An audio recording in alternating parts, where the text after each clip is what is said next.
When the concept of the smart city was first realized, it was defined entirely by its hardware.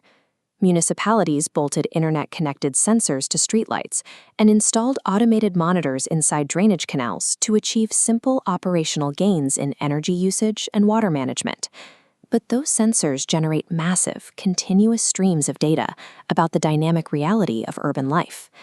This volume of information creates a socio-technical ecosystem capable of predictive simulation and autonomous resource management.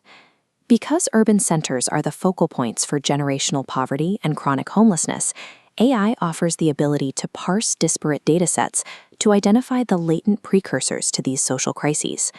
This move toward preventative intervention shifts the objective of the smart city from simple efficiency to social equity. Take public transportation. Instead of running empty buses on fixed timetables through isolated neighborhoods, demand-responsive transport systems use machine learning to forecast exact passenger need. Shared vehicles are dynamically routed in real time, which can establish a viable transit model for residents in low-income areas.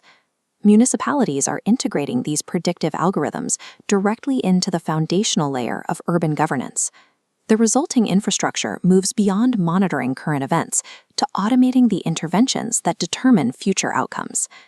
However, this entire system relies on a fragile assumption that the population actually possesses the devices and the literacy required to interface with these digital platforms. In reality, a profound digital divide exists. Audits show that 15% of adults lack the basic foundational skills required to connect to a secure network or open a browser.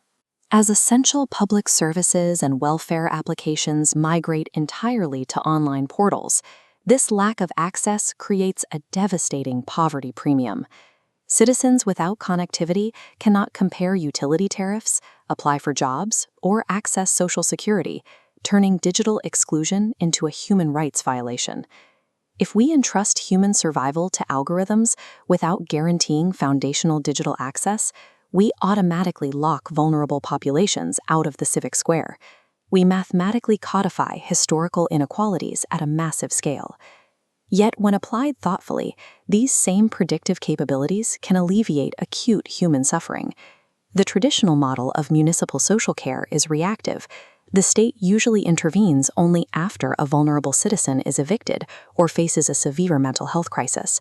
A platform called Xantora OneView was deployed to invert that dynamic. It harmonizes data from 15 databases, pulling in tax arrears, housing, and debt. Processing this, the algorithm identifies patterns of distress, flagging households at high risk of homelessness months before a crisis. But the AI does not act alone. Instead of triggering an automated penalty, the system alerts specialized human community navigators. These social workers step in to initiate holistic conversations regarding debt rescheduling and benefit support while there is still time to act. This exact type of prescriptive simulation is also used in urban digital twins, highly accurate virtual replicas of physical infrastructure. Planners use them to test decarbonization pathways, identifying the best ways to cut emissions without risking capital on unproven physical assets.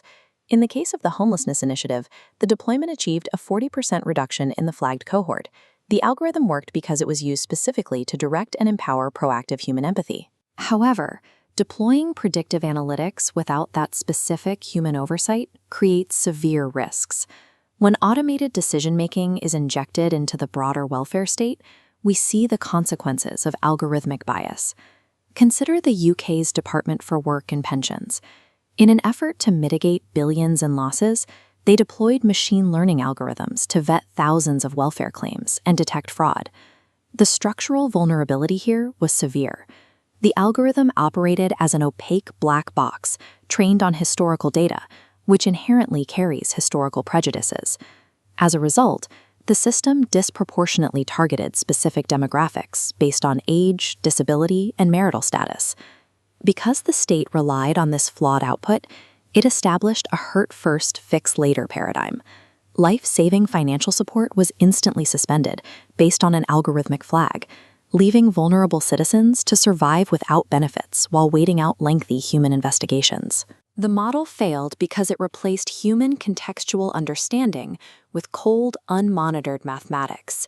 Instead of a support network, the department built an automated poverty panopticon that heavily penalized the people it was originally designed to assist. The difference between an AI system that prevents homelessness and one that automates discrimination is entirely dictated by its governance architecture.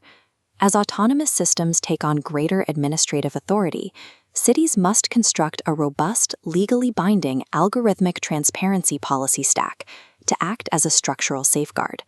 The first pillar is explainable AI. Bureaucrats must reject opaque models entirely. Predictive systems must explicitly reveal the specific features and logic they rely on to make a determination about a citizen.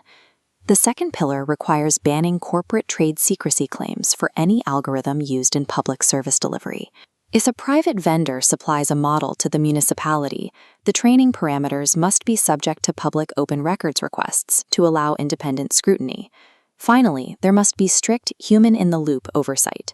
While automation can handle routine data processing, any final decision affecting a citizen's housing, liberty, or financial security must require explicit human validation. The smart city's effectiveness is tied directly to its capacity to force algorithmic transparency. Only by embedding democratic oversight can a municipality ensure its sensor networks serve to protect and elevate human equity.